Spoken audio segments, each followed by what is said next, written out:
Good morning my dear students, आप सभी लोगों का मेरे यूट्यूब चैनल में बहुत बहुत स्वागत है। आइए आज हम लोग परसेंटेज चैप्टर के नेक्स्ट वीडियो को टाइप 5 की ओर देखते हैं, पार्ट 5 की ओर देखते हैं। ठीक है, देखिए, यदि आप लोगों को मेरा चैनल अच्छा लग रहा है तो लाइक सब्सक्राइब शेयर जरूर करें। मैं आपको ऐसा ही वीडियो देता रहूंगा। ठीक है, आशा है कि मैंने पिछले क्लास में एक वीडियो दिया, आज भी मैं आपको वीडियो दे रहा हूँ। ठीक है, और मैं खुद से मेहनत कर करके आपको दे रहा हूँ ताकि आपका पढ़ाई बरकरार रहे, आपकी पढ़ाई में कोई कमी दिक्कत ना आए। इसलिए मैं पूरी हर कोशिश कर रहा हूँ कि मैं आपको वीडियो ऐसा देता रहूँ। देखिए, यदि आप लोगों को चैनल अच्छा लगे तो लाइक सब्सक्राइब करना बिल्कुल ना भूले। देखिए, हम लोग का जो नेक्स्ट क्वेश्चन है वो क्वेश्चन क्या है।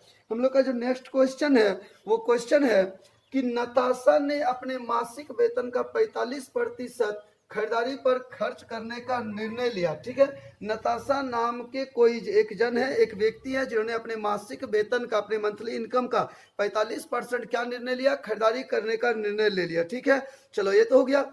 आगे बोला गया है कि 11,475 रुपया खर्च करने के बाद, यानी इतना रुपया वो खर्च कर चुके, करने के बाद उसे ज्ञात हुआ कि यह धन उसके द्वारा किए गए खर्च की राशि का 60% था। यानी इतना खर्च करने के बाद उसको पता चला कि ये जो खर्च किया, इसके बाद पता चला कि ये जो धन है उनके द्वारा किए जाने वाली राशि का 60% था। यानी 60% का वैल्यू ये दे दिया है। ये क्या दे दिया है? 60% का वैल्यू। यदि हम लोग इसको 100 से इंटू करें तो क्या आ जाएगा? उसके द्वारा किए जाने वाले खर्च की राशि आ जाएगा। क्लियर है? तो 60% का वैल्यू यह है, तो 100% का वैल्यू क्या होगा? जब हम इसको सॉल्व करते हैं तो 100% का वैल्यू आपका सोल्व करना पड़ेगा 19,125 रुपया। क्या आएगा? 19,125। ये क्या आ जाएगा? उनके खर्च करने का प्लान आ जाएगा। यानी कि उनको खर्च करना था 19,125, इतना ही क्या था, पता चला था कि इतना परसेंट का दिया था, 100% निकाले, यानी 19,125 रुपया उसको खर्च करना था। ये कितना था? ये उनका कितना था? उनके इनकम का 45% के बराबर था। देख लीजिए क्वेश्चन को पढ़ करके। ठीक है, नीचे स्क्रीन में है। ठीक है, यानी 45% खर्च करना था, 45% का वैल्यू उनका आ चुका है। क्लियर है? आगे बोला जा रहा है क्वेश्चन में कि नताशा का वेतन कितना है, नताशा का वेतन कितना है, मंथली में इनकम कितना है। 45% वैल्यू आ गया तो 100% निकाल दीजिए ना, आपका पूरा उसका मंथली इनकम आ जाएगा कि कितना उसका कमाना है, कमाते हैं। तो 42,500 जब सॉल्व किए तो 42,500 रुपया उसका इनकम हो जाएंगे। क्लियर है मेरे बच्चों? आशा आपको ये क्वेश्चन बहुत अच्छे लगे होंगे। तो लाइक सब्सक्राइब बिल्कुल कीजिए, फटाफट करें, कोई भी सोचे ना। और मैं ऐसा ही वीडियो आपको देता रहूंगा, मेरे चैनल में बने रहिएगा। ठीक है, बिल्कुल देहाती टीचर, आई एम अ ग्रामीण एरिया वाला टीचर है, मैं एकदम लोकल एरिया का टीचर है। मैं आपके दिल की बात को समझ रहा हूँ, आपकी परेशानियों को समझ रहा हूँ, इसलिए मैं आपसे आपकी ही भाषा में बात करके मैं आपको वीडियो देता जा रहा हूँ। मजे अच्छे लग रहे हुए, समझ में आया बच्चों? क्लियर है? चलिए नेक्स्ट क्वेश्चन को देखते हैं। देखिए, परसेंटेज का नेक्स्ट क्वेश्चन है ना, ये क्वेश्चन बहुत ही बच्चे लोग परेशान भी रहते हैं। इस क्वेश्चन में थोड़ा सा पेचीदा है, ज्यादा कुछ पेचीदा नहीं है, बस बहुत तेजी है। देखिए, आप लोग सोचते हैं कि कंपटीशन बहुत टफ है ना? Almost every student think that the competition is very tough, but this is not reality. ठीक है, ये सच नहीं है, ऐसी कोई बात नहीं है। This is not such a matter. Actually competition बहुत ही आसान है, बस आपको पूरी लगन से पढ़ना है, थोड़ा समय देना है, थोड़ी बढ़िया समझना है, थोड़ा धैर्य रखना है, पैसेंस रखना है, बिल्कुल आपके भी बारी आएंगे। क्लियर है? मैं पूरा विश्वास दिलाता हूँ कि आपकी जो भी मनोकामना है आप उन पे 100% आगे बढ़िएगा। तो देखिए, हमारे वीडियो को नेक्स्ट जो क्वेश्चन है उस क्वेश्चन को ध्यान दीजिएगा। क्वेश्चन में कहा गया है कि मिस्टर अग्रवाल ने अपने धन का 30% भाग अपनी पत्नी को दे दिया। तो मिस्टर अग्रवाल का इनकम नहीं पता, तो मान लीजिए उसका इनकम है 100, इसका 30% वो अपने वाइफ को दे दिए। तो 30%, 30 रुपए दे चुका, तो 30 दिया तो बचा कितना, ये पता करो भाई। 70 बचा अभी। फिर आगे बोला कि शेष धन का आधा अपनी पुत्री को दे दिया, यानी इसका आधा मतलब कितना, यानी इसका 50%, 70 का जो बचा शेष, इसका 50%, यानी इसका 50% 35 दे दिया। तो अब उनके पास बचा कितना, 35, यानी अभी उनके पास इतना बचा, 100% था, तो इस तरह दान करते करते अभी उनके पास बचत जेब में 35% है। फिर आगे क्या हो रहा है, बोल रहा है कि इस बचे हुए धन को अपने 5 पुत्रों में बराबर बराबर बांट दिया, यानी इसको भी वो रखा नहीं, इसको भी वो 5 बेटा में बांट दिया। तो 5 से भाग दे दो ना, 5 से तो 35, यानी एक एक बच्चा को कितना मिला, 7% मिला। एक बच्चा को कितना मिल रहा है, 7% मिल रहा है। क्लियर है? बांट दिया। फिर बोल रहा है पर यदि प्रत्येक लड़के को 14,000 रुपया मिले, यानी 7% का ही तो वैल्यू दे दिया है, 14,000 रुपया एक बच्चा को मिल रहा है, ठीक है, मिले तो उनके पास कुल कितना धन था, 7% का वैल्यू है, कुल की बात हो तो 100% निकालिए। क्या करना है, 14,000 बटा 7, यानी 1% का वैल्यू निकालिए, 100 का निकालना है, 7 दूनी 14, यानी 2 देकर के 5 जीरो, यानी उनके पास कुल जो इनकम था वो था, टोटल जो पैसे थे वो कितने धन थे, 2 लाख रुपये। क्लियर है बच्चों? चलिए नेक्स्ट क्वेश्चन की ओर आते हैं। ठीक है, देखिए मेरे प्यारे बच्चों, क्वेश्चन यदि अच्छा लग रहा है, मजे लग रहे हैं तो लाइक सब्सक्राइब तो करना बिल्कुल ना भूले। और मैं आपको एक चीज बोलना चाहूंगा, यदि आप अपने लाइफ में सक्सेस होना चाहते हैं, यदि आप चाहते हो तो पढ़ाई के दरमियान किसी भी प्रकार का नौछो ना रखें। नौछो का मतलब आप समझ चुके होंगे, यानी आपका फोकस सिर्फ और सिर्फ पढ़ाई पे होना चाहिए, ना कि किसी लड़की पे होना चाहिए। ठीक है, यदि आप इस तरह करते हैं तो आपकी लाइफ चौपट हो जाएगी, मैं 100% कहता हूँ।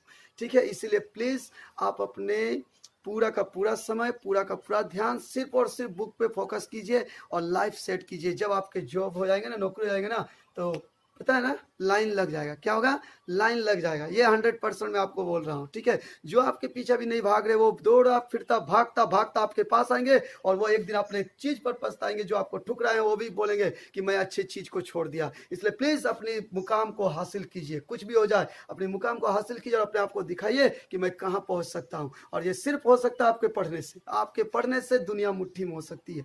यदि आप जॉब लेना चाहते हैं तो भरपूर मेहनत कीजिए। देखिए हम लोग का नेक्स्ट क्वेश्चन क्या है, हम लोग का जो नेक्स्ट क्वेश्चन है वो बोला गया कि एक विद्यालय में छात्राओं का 1/5 भाग, छात्राओं मतलब होता है गर्ल्स, गर्ल्स का बोल रहा है 1/5 भाग, ठीक है, तथा छात्रों का 1/4 भाग, छात्रानी बॉयज का 1/4 भाग, ठीक है, भाग 12 वर्ष से कम आयु के हैं। मतलब ये जो भी दिया गया ना वो 12 से कम आयु के, यानी 12 वर्ष से कम, 12 वर्ष से कम आयु का ये बच्चा है। क्लियर है? यानी एक स्कूल में जो भी लड़की उसका 1/5 हिस्सा, जो भी लड़के उनका 1/4 हिस्सा, जो भी निकलेगा वो बच्चा जो भी आएंगे वो 12 साल से कम उम्र के आएंगे। ठीक है, आगे बोला गया है कि यदि विद्यालय में कुल 1000 विद्यार्थी हो, देखो यहाँ पर बोल दिया गया है टोटल जो इस स्कूल में स्टूडेंट कितना है, तो टोटल स्टूडेंट बोला गया 1000 है। चलो ठीक है, तथा इनका 2/5 भाग छात्राएं, इनका 2/5 भाग जो है ना, 2/5 भाग छात्राएं हैं, मतलब गर्ल्स है। तो निकालिए, 5 दूनी 10, 2 दूनी 400, यानी 400 आपका क्या है, लड़की है। लड़की कितना है, तो 400 लड़की है। इसका मतलब लड़का कितना होगा, 600, क्योंकि जोड़ करके ही ना दिया हुआ है 1000। ये समझ में आ गया होगा ना? क्लियर? आगे क्या बोला गया है, अगर 400 लड़की है तो सोचे 400 का 1/5 क्या है, ऐसे बच्चे जो 12 साल से कम का है तो काट दीजिए, 5 8 40। क्लियर? यानी 80 बच्चा यहाँ से निकला। और यहाँ 600 है तो उसका 1/4 बच्चा क्या है, लड़का जो 12 साल से कम है, काटिए 4 15 60, यानी 150 बच्चा ऐसा निकला जो 12 साल से कम है। यदि हम इनको जोड़ देते हैं तो 0 8 5 3 हाथ में 1 1 2 आएगा, 0 8 5 3 हाथ में 1 1 2, यानी 230 स्टूडेंट ऐसा है जो 12 साल से कम का निकल गया। क्लियर है? अच्छा, तो 1000 बच्चा टोटल है, उसमें से 230 बच्चा 12 साल से कम का है। अगर 230 को हम घटा दे तो आ जाएगा 770 बच्चा। ये 770 बच्चा कैसे होंगे बताइए? तो वही ना बच्चा होगा जो 12 साल से ऊपर के है। कौन होगा, जो 12 साल से ऊपर के है। अब क्वेश्चन में पूछ कर रहा है, क्वेश्चन तो पूरा हम लोग को लग रहा है आंसर आ गया है। क्या पूछ रहा है क्वेश्चन में, यही तो पूछा गया है कि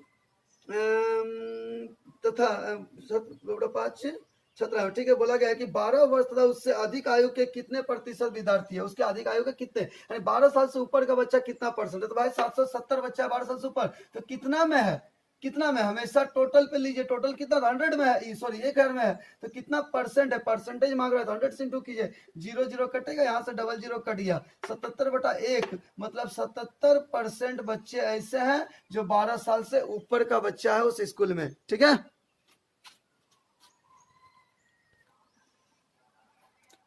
देखिए क्वेश्चन को आगे बढ़ाते हैं हमारे बच्चों और नेक्स्ट क्वेश्चन की ओर आते हैं। क्वेश्चन ये भी बड़ा मजेदार है। क्वेश्चन है कि दिया गया है कि ए की आय का 10%, ए की आय का 10% मतलब 10/100 बराबर बी की आय का 15%, बराबर जो है बी की आय का 15%, यानी 15/100 बराबर सी की आय का 20%, बराबर बोल रहा है सी की आय का 20%, यानी 20/100। ये समझ में आया? ये बराबर है, नहीं ए का 10%, बी का 15% और सी का 20%, ये क्या है, इनकम इन तीनों का बराबर है। क्लियर है।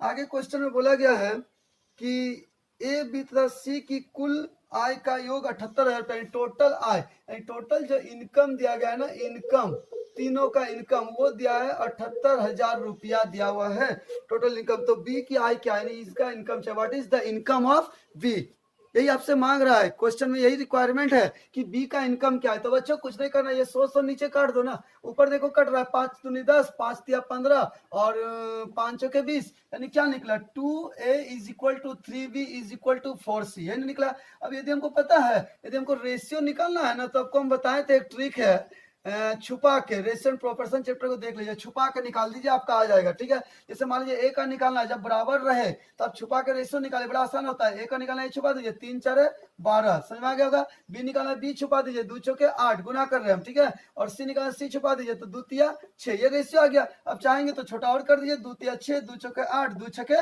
12, ये समझ में आ गया होगा। ये क्या है, हम लोग का इनकम का रेशियो आ गया तीनों का, एबीसी का, टोटल दिया हुआ है, तो टोटल रहता है, तो रेशियो क्या करते हो भाई, जोड़ के भाग देते हैं ना, तो 6 4 10 और 3 13, क्लियर है। तेरा कितना बार में कटेगा, 78, 6 बार में कटेगा, 3 जीरो दे दीजिए, 6,000। तो बी का इनकम मांग रहा है, तो 6,000 से गुना करो ना, 6 चौके 24,000, यानी बी का जो इनकम होगा और 24,000 रुपीज होंगे। क्लियर है, कॉन्सेप्ट समझ में आ गया होगा, सुपर कॉन्सेप्ट।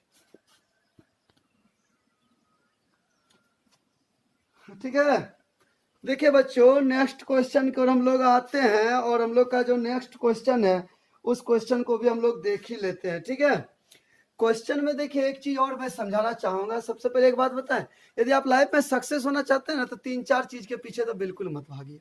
पता है क्या इसके पीछे, कोई कोई बोलते हैं ना कि मेरा किस्मत फूटा है, किस्मत, तो देखो भाई, किस्मत का ही 100 आधा है, इसकी का फूटा है तो आपका क्या पूरा होगा, कभी पूरा नहीं होगा। इसलिए इनके पीछे नहीं भागना। प्यार, इनके पीछे तो बिल्कुल मत भागिए, बहुत गंदा चीज है। मैं बर्बाद हूं आज, मैं आपको कह रहा हूं। ठीक है, इनके पीछे मत भागे, क्योंकि अभी देखिए पूरा अधूरा है ना। उसके बाद भाग्य, बोलते हैं मेरे भाग्य में नहीं था, कहां से आपका भाग्य में पूरा होगा, इसका देखिए ना, आधा गो है ना, कभी पूरा होगा क्या, नहीं। तो क्या करना चाहिए, मेहनत, इनके पीछे भागो भाई, मेहनत के पीछे भागो, मेहनत के पीछे सारा लेटर गोटा गोटा अच्छा करोगे तो ऊपर में देखो बोनस मिल रहा है। पत्नी, इनके भी पीछे ज्यादा ना भागा करो भाई, पत्नी, ठीक है, पत्नी है ना, इनके भी पीछे ज्यादा नहीं भागा करे। इसमें भी देखो ना क्या हालत है ना, ज्यादा इनके पीछे ही फोकस ना करे, आप अपने लाइफ कैरियर को फोकस करें, ये खुद आपको फोकस करेंगे और लाइफ आपका सेट होता रहेगा। क्लियर है, तो ये एक सुपर कॉन्सेप्ट था, एक छोटा मोटी सी बात थी। आपको सिर्फ मेहनत करना है, कुछ नहीं करना है, आपको सिर्फ मेहनत ही करना है, और कुछ थोड़ी करना है। और यदि आप कुछ बनना चाहते हैं तो मेहनत कीजिए, बिल्कुल आगे बढ़िएगा। चलिए देखिए नेक्स्ट क्वेश्चन हम लोग का क्या है।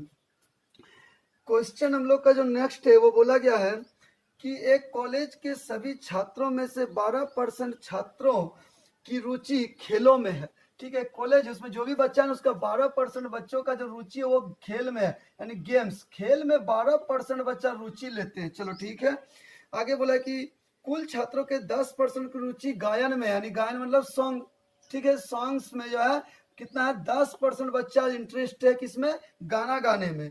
फिर बोला गया था शेष कुल छात्रों के 3/4 की रुचि नृत्य, नृत्य मतलब डांस, डांस में कितना बच्चा है, 3/4। तो जब हमको नहीं पता था 100 ले लेते हैं, कि कुछ भी बच्चा नहीं पता कॉलेज में कितना, 100 ले लिए, तो इसका 3/4, 4 25 125 या 75, यानी 75 बच्चा जो है वो डांस में रुचि लेते हैं। 75 मतलब 75% में ले लिए सारा। यदि हम तीनों को जोड़ देते हैं, इन तीनों को जोड़ देते हैं, तो पता चल रहा है 5 2 7, क्लियर है, 7 1 8 और 1 9, यानी 97% बच्चों की रुचि हम लोग को पता चल गया। अब बच कितना गया हम लोग का, 3% बच्चों की रुचि हम लोग को पता नहीं चला कि वो किसमें है। आगे देखते हैं क्या बोल रहा है, और शेष 15 छात्रों की रुचि किसी गतिविधि में नहीं है, यानी 3% बच्चा ऐसा जिसका रुचि किसी भी एक्टिविटी में नहीं है, एकदम नहीं, लोग को कोई भी चीज इंटरेस्ट नहीं है। तो 3% बच्चा को कोई रुचि नहीं है, तो क्वेश्चन तो दे दिया है कि 15 बच्चा का रुचि नहीं है, 3 का वैल्यू 15 स्टूडेंट है। क्लियर है, तो क्वेश्चन क्या पूछ रहा है, कॉलेज में कितने छात्र थे टोटल, तो टोटल यानी 100%, 3 5 15, 5 से गुना कीजिए, यानी उस कॉलेज में टोटल स्टूडेंट 500 थे। क्लियर, देखिए एक बहुत ही टफ क्वेश्चन को हम लोग आगे बढ़ाते हैं, बहुत जबरदस्त क्वेश्चन है ये। क्वेश्चन में भी बहुत सारे बच्चे का प्रश्न रहता है, मैं उसी को सॉल्व कर रहा हूं क्वेश्चन। क्वेश्चन में ये दिया गया है कि एक मेले में किसी दिन 35,000 दर्शक पहुंचे। एक मेला हो रहा है, उसमें टोटल जो दर्शक यानी विजिटर्स है ना, विजिटर्स टोटल दर्शक कितना पहुंचे, तो 35,000 उसमें दर्शक एक मेला में पहुंचने घूमने के लिए गए हैं तथा उनसे 9,50,000 रुपया प्रवेश राशि प्राप्त की गई और इनसे टोटल जब लोग का रुपीज आया ना कलेक्शन, वो 9,50,000 रुपया का कलेक्शन हुआ उस मेला में। टिकट रखा गया होगा, ठीक है, 9,50,000 रुपया का इसमें टिकट से इनकम हुआ। चलो यहाँ तक समझ गए। आगे बोला गया कि यदि प्रवेश शुल्क एक वयस्क के लिए 40 रुपया, वयस्क को हम शॉर्ट में समझा दे रहे, बीके कर दे रहे, वयस्क जो बच्चे जो सॉरी बच्चे बोले जो बुजुर्ग है उनके लिए एक टिकट का मूल्य रखा गया कितना, 40 रुपया उनका मूल्य रखा गया एक वयस्क के लिए, ठीक है। आगे बोला गया बच्चों के लिए 20 रुपया, और बच्चा जो है चाइल्ड उनके लिए बच्चे रखा गया 20 रुपया प्रति टिकट पर, मतलब पर टिकट हो गया आपका एक बच्चा का 20 रुपीज। चलो ये तो पता चल गया। आगे बोला जा रहा है क्वेश्चन में कि तथा 10% दर्शकों को निःशुल्क पास मिला। अरे बाप रे, 10% ऐसे लोग हैं ना जिसको निःशुल्क मिल गया, मतलब 10% फ्री में घुस सकते हैं, ठीक है, उनको छूट मिला। तो इसका 10% 35,000 का निकालेंगे तो 3,500 मेरा निकल जाएगा। इसको घटाते जीरो, जीरो का जीरो, 10 से 5 गया 5, ये ना होगा, बोलो कितना का निकलेगा भाई, जीरो का जीरो, जीरो का जीरो, 10 से 5 4 में 3 गया 1, 3 के 3, यानी 31,500 ही जन को सिर्फ टिकट लेना है और ये कलेक्शन हुआ है। क्लियर है। आगे देखिए क्वेश्चन में कह दिया गया है तो मेले में कितने बच्चे थे, यानी बच्चा कितना आया था, ये क्वेश्चन है, बच्चा कितना आया था। देखो बच्चों, जब भी ऐसा क्वेश्चन रहे ना कि तो हम लोग क्या करेंगे, बाय ऑप्शन चल जाएंगे, सबसे बेस्ट बुद्धि होगा। तो ऑप्शन हम डायरेक्ट आंसर की ओर ही आते हैं। आंसर आपका ऑप्शन बी में है, आप ए बी सी डी को भी चेक कर सकते हैं। जिस प्रोसेस में बी को चेक कर आपका आंसर नहीं मिलेगा तो वो गलत हो गया और आंसर मिला तो सही है। तो देखिए हम डायरेक्ट आंसर की ओर आते हैं। आंसर जो है आपका बी में है, तो बोला कितने बच्चे थे, तो बच्चा यहाँ ऑप्शन में दिया गया है 15,500। ध्यान दीजिएगा, बच्चा कितना दिखा रहा है, ऑप्शन बी में, हम ऑप्शन बी को ले रहे हैं, ठीक है। 15,500 बच्चा था। अरे बाबा, तो 15,500 यदि बच्चा था तो बाकी तब व्यस्क होगा, 0 0 5 5 0 11 5 गया 6, 3 में गया 2 यानी 26, ये ना होगा, नहीं सॉरी गलत घटा दिए, 2 में गया 16, यानी 16,000 तब व्यस्क होगा। ये समझे नहीं समझे, तब तो 16 और 15,500 जोड़ेंगे तो टोटल हो जाएगा हम लोग का कितना, 31,500। आप बोल रहे होंगे सर 35,000 था, वो कहाँ गया, अरे बाबा तो 10% फ्री में था ना, 10% क्या था, फ्री था, तो इतना ही जन को ना पैसा लगेगा। तो 15,500 जो बच्चा था उनको 20-20 रुपया टिकट लगेगा, ठीक है। 15,500 को बच्चा को 20-20 रुपया करके टिकट लगेगा, तो कितना आ जाएगा, यहाँ से यदि हम इसको करते हैं गुना तो कितना आ जाएगा, देखिए तो 0 0 0 3 0 आ जाएगा, ठीक। 5 दूनी 10 की हाथ में 1, 5 10 और 11 के हाथ में 1, 2 2 3, यानी 3,10,000, ये आ रहा है ना, 3 लाख कितना आ रहा है, 10,000, यानी 3,10,000 रुपया हम लोग का बच्चा का आ गया। यहाँ से गुना करते तो 16 चौके 64 दे करके 4 0 4 0 6,40,000 टोटल यदि हम कलेक्शन करते हैं पैसा का तो 0 0 0, क्लियर, और 1 0 आ जाएगा, 4 1 5 6 3 9, 9,50,000 टोटल कितना कलेक्शन हुआ, 9,50,000। और यही तो बोला गया तो 9,50,000 रुपया रहा है, तो बोला बच्चा कितना था, तो 15,500 था। हिट एंड राइट किया गया, समझ गए मेरे प्यारे बच्चों, अच्छा लगा तो लाइक सब्सक्राइब जरूर कीजिएगा और मेरे वीडियो चैनल को में बने रहिएगा, इसी तरह आपको मिलते रहेंगे। मैं नेक्स्ट वीडियो फिर मैं वादा करता हूँ कल मैं दूंगा, ठीक है। तब तक के लिए आप लोग अपने GK को इंग्लिश को स्ट्रॉन्ग करते रहिए। मैं मेरा बहुत सारे ब्रांचेस है, यदि आपको अच्छा लग रहा है तो धन्यवाद, मेरा सेंटर है, आप आकर के डायरेक्ट हमसे भी पढ़ सकते हैं। थैंक यू सो मच मेरे वीडियो को देखने के लिए, धन्यवाद।